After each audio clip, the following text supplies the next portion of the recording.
தூத்துக்குடி மாவட்டத்தில் கனமழை பெய்யக்கூடும் என எச்சரிக்கை விடுக்கப்பட்டுள்ளதால் பொதுமக்கள் பாதுகாப்பாக இருக்குமாறு மாவட்ட ஆட்சியர் லட்சுமிபதி அறிவுறுத்தியுள்ளார்.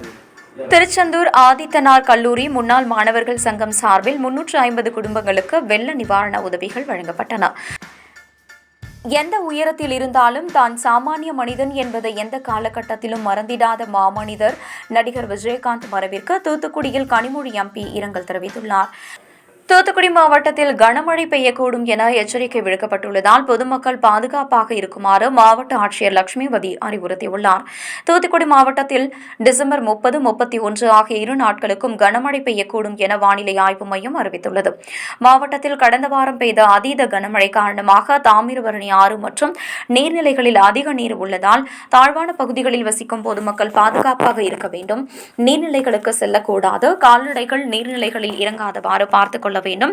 மாவட்டத்தில் பாதிப்புக்குள்ளாகும் பகுதிகளை தொடர்ந்து கண்காணித்து மணல் மூட்டைகள், மரம் அறுக்கும் கருவிகள், மோட்டார் பம்புகள் ஆகியவை தயார் நிலையில் வைத்திருக்கவும், நிவாரண முகாம்களை தயார்படுத்தி தேவையான முன்னேற்பாடுகளை செய்யவும் அனைத்து துறை அலுவலர்களுக்கும் அறிவுறுத்தப்பட்டுள்ளது என தெரிவித்துள்ளார். திருச்செந்தூர் ஆதித்தனார் கல்லூரி முன்னாள் மாணவர்கள் சங்கம் சார்பில் 350 குடும்பங்களுக்கு வெள்ள நிவாரண உதவிகள் வழங்கப்பட்டன. திருச்செந்தூர் ஆதித்தனார் கல்லூரியும் திருச்செந்தூர் ஆதித்தனார் கல்லூரி முன்னாள் மாணவர்கள் சங்க சென்னை வாழ் மக்களும் ஆதித்தனார் கல்லூரி முன்னாள் மாணவர்கள் சங்க திருச்செந்தூர் வாழ் மக்களும் இணைந்து மழை வெள்ளத்தில் பாதிக்கப்பட்ட மக்களுக்கு வெள்ள நிவாரண உதவிகளை வழங்கினர். இதையடுத்து திருச்செந்தூர் ஆதித்தனார் கல்லூரி முதல்வர் மகேந்திரன் தலைமையில் தூத்துக்குடி தெற்கு மாவட்டத்தில் உள்ள திருச்செந்தூர், கரம்புவிளை, ஆத்தூர், புன்னக்காயல், முக்காணி, பழைய காயல், ஏரல், வெள்ளாளன் விளை ஆகிய பகுதிகளில் மழை வெள்ளத்தால் பாதிக்கப்பட்ட 350 குடும்பங்களுக்கு வெள்ள நிவாரண உதவியாக அரிசி, கோதுமை, ரவை, சீனி, பலசரக்கு பொருட்கள் மற்றும் வேஷ்டி, சேலை, பாய், போர்வை போன்ற பொருட்கள் வழங்கப்பட்டது. நிகழ்ச்சியில் திருச்செந்தூர் ஆதித்தனார் கல்லூரி முன்னாள் மாணவர்கள் சங்க சென்னை தலைவர் பாலமுருகன், செயலாளர் முகமது ஃபஸ்லூர் ரஹ்மான், ஒருங்கிணைப்பாளர் கணபதி, துணை செயலாளர் எட்வின், நிர்வாகி வைத்தியநாதன், திருச்செந்தூர் ஆதித்தனார் கல்லூரி முன்னாள் மாணவர் சங்க செயலாளர் ஜெயபோஸ், துணை செயலாளர் தர்ம பெருமாள், உதவி தலைவர் சாம்ராஜ், ஆதித்தனார் கல்லூரி தேசிய மாணவர் படை அதிகாரி சிவமுருகன், திருச்செந்தூர் தொழிலதிபர்கள் அருள் ராஜா, சிவா உள்ளிட்ட பலர் கலந்து கொண்டனர். தூத்துக்குடி மாவட்டத்தில் கனமழை பாதிப்பு வெள்ள நிவாரண தொகை வழங்கும் பணிகள் துவங்கியுள்ளது. மிக அதிக பாதிப்பு ஏற்பட்ட பகுதிகளான தூத்துக்குடி, திருச்செந்தூர், ஸ்ரீவைகுண்டம், சாத்தான்குளம், ஏரல், காயல்பட்டினம் போன்ற பகுதிகளில் 508 நியாய விலை கடைகள் மூலம் 3,23,108 குடும்ப அட்டைகளுக்கு 6,000 ரூபாய் நிவாரணத் தொகையும், அதேபோல் தூத்துக்குடி மாவட்டத்தில் மிக குறைவான பாதிப்பு ஏற்பட்டுள்ள பகுதிகளான ஒட்டப்பிடாரம், எட்டயபுரம், கோவில்பட்டி, விளாத்திக்குளம், கயத்தார் பகுதிகளில் சுமார் 449 நியாய விலை கடைகள் மூலம் சுமார் 2,14,717 குடும்ப அட்டைதாரர்களுக்கு அரசு அறிவித்த 1,000 ரூபாய் வழங்கவும் அரசு அறிவித்துள்ள 1,000 ரூபாயும் வழங்கப்படுகின்றது. தூத்துக்குடி மாவட்டத்தில் மழை வெள்ள பாதிப்பு நிவாரணமாக இதுவரை மொத்தம் 215 கோடி ரூபாய் ஒதுக்கீடு செய்யப்பட்டு அன்று முதல் நிவாரணத் தொகை வழங்கப்பட்டு வருகிறது.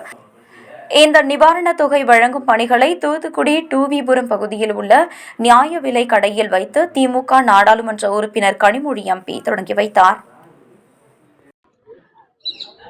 தூத்துக்குடியிலே ஏற்பட்ட இந்த மழை பாதிப்பால் பல இடங்களிலே இருக்கக்கூடிய மக்கள், தூத்துக்குடி மாவட்டம் முழுவதும் இருக்கக்கூடிய மக்கள் மிக அதிகமான பாதிப்புக்கு உள்ளாகி இருக்கிறார்கள்.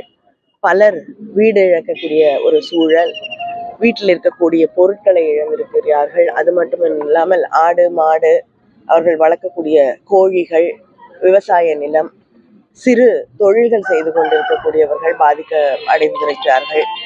சிறு குறு தொழில்கள் செய்யக்கூடியவர்களுடைய அந்த அவங்களுடைய ஃபேக்டரிஸ்குள்ள தண்ணி அது பாதிக்கப்படக்கூடிய ஒரு சூழல் ஏற்பட்டிருக்கிறது. சாமானிய மக்கள் மிகப்பெரிய அளவிலே இந்த கடும் மழையால், வெள்ளத்தால் பாதிக்கப்பட்டு, உங்களுக்கு எல்லாமே தெரியும், சாலைகள் எல்லாம் அடித்து செல்லக்கூடிய அளவுக்கு, மிகப்பெரிய பாலங்கள் எல்லாம் உடைந்து விழக்கூடிய அளவுக்கு இந்த மழை பாதிப்பு நம்முடைய மாவட்டம் முழுவதும் இருந்திருக்கிறது.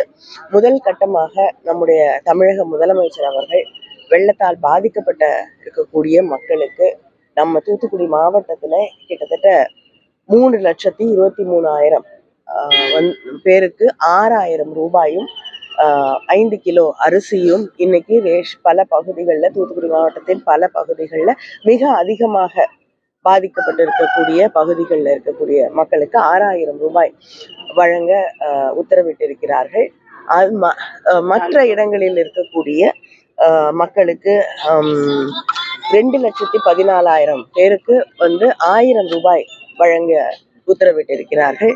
மிக அதிகமாக பாதிக்கப்பட்டிருக்கக்கூடிய இடங்கள் தூத்துக்குடி, ஏரல், ஸ்ரீவைகுண்டம், திருச்செந்தூர், சாத்தான்குளம் போன்ற அந்த பகுதிகளிலே தாலுகாக்களிலே இருக்கக்கூடிய மக்கள் மிகப்பெரிய அளவிற்கான பாதிப்புகளை சந்தித்திருக்கிறார்கள். அவர்களுக்கு 6,000 ரூபாய் உதவித்தொகையாக நம்முடைய முதலமைச்சர் அவர்கள் அறிவித்து வழங்கி கொண்டிருக்கிறார்கள். இந்த பகுதிக்கு இன்று மறுபடியும் அமைச்சர்களை அனுப்பியிருக்கிறார்கள். அங்கே நடக்கக்கூடிய நிவாரண பணிகளை கண்காணிப்பதற்காகவும், அந்த பணிகள் எவ்வளவு சீராக வேகமாக நடைபெறுவதை பார்ப்பதற்காகவும் அமைச்சர்களை மறுபடியும் தூத்துக்குடிக்கு நம்முடைய முதலமைச்சர் அவர்கள் அனுப்பியிருக்கிறார்கள். திருச்செந்தூரில் தேமுதிகவினர் சார்பில் தேமுதிக தலைவர் விஜயகாந்திற்கு அஞ்சலி செலுத்தப்பட்டது. தேமுதிக தலைவர் விஜயகாந்த் உடல்நலக் குறைவால் உயிரிழந்தார். இந்த சம்பவம் அக்கட்சியினர் மட்டுமின்றி அனைத்து அரசியல் கட்சியினர், சினிமா துறையினர், பொதுமக்கள் என அனைவரது மத்தியிலும் பெரும் சோகத்தை ஏற்படுத்தியுள்ளது. இந்நிலையில் திருச்செந்தூரில் தேமுதிக சார்பில் விஜயகாந்தின் திருவுருவப் படத்திற்கு தேமுதிகவினர் மாலை அணிவித்து மலர் தூவி கண்ணீர் மல்க அஞ்சலி செலுத்தினர். அந்த செயலும் அவருக்கு இருந்ததுனால அவருக்கு ஏராள கோடி மக்கள் இன்னைக்கு அலைப்பாய்ஞ்சி சென்னையே இன்னைக்கு ஒரு பெரிய களை கட்டுற அளவுக்கு இன்னைக்கு அவர் பேரும் புகழும் வாங்கியிருக்காருன்னா அதுக்கு இன்னும் அவரால் மாத்திரம்தான் முடியும். எந்த கட்சியாலையும் எந்த நாட்டாலையும் இப்படி இருக்கிறதுலன்னு எல்லாரும் பேசுகிற அளவுக்கு இருக்குது. புரட்சிக் கலைஞர் விஜயகாந்த் மறைவு என்பது தமிழக அரசியலுக்கு மட்டுமல்லாமல் அவரை தெரிந்த எல்லோருக்கும் மிகப்பெரிய இழப்பு. எந்த உயரத்தில் இருந்தாலும் தான் சாமானிய மனிதன் என்பதை எந்த காலகட்டத்திலும் மறந்திடாத மாமனிதர் என்று புகழாரம் சூட்டியுள்ளார். எப்பொழுதும் மக்கள் மீதும் எளியவர்கள் மீதும் அக்கறை கொண்டவர் என்றும், ஒரு காலகட்டத்தில் உதவியவர்களை மறக்காமல் அவர்களுக்காக இருந்தவர்தான் புரட்சிக் கலைஞர் விஜயகாந்த் என்றும், அவரது அரசியல் பயணம் என்பது கூட மக்கள் மீது இருக்கக்கூடிய அக்கறைதான் என்றும் தெரிவித்தார். மேலும் திரைப்படத்தில் நடித்துக் கொண்டிருக்கும் காலகட்டத்தில் கூட தமிழ் உணர்வு, திராவிட உணர்வு, மக்கள் மீது வைத்திருக்கக்கூடிய அன்பு, இதை சுற்றித்தான் அவரது திரைப்படமும் இதையே மையமாக கருத்தாக கொண்டிருந்தது என்று தெரிவித்தார். மேலும் அவருடைய வாழ்க்கையையும் தமிழ் இனம் என்பதைத்தான் பற்றி கொண்டு இருந்தது. அப்படிப்பட்ட ஒரு நல்ல மனிதர், அவரை நாம் இன்று இழந்து இருக்கிறோம்.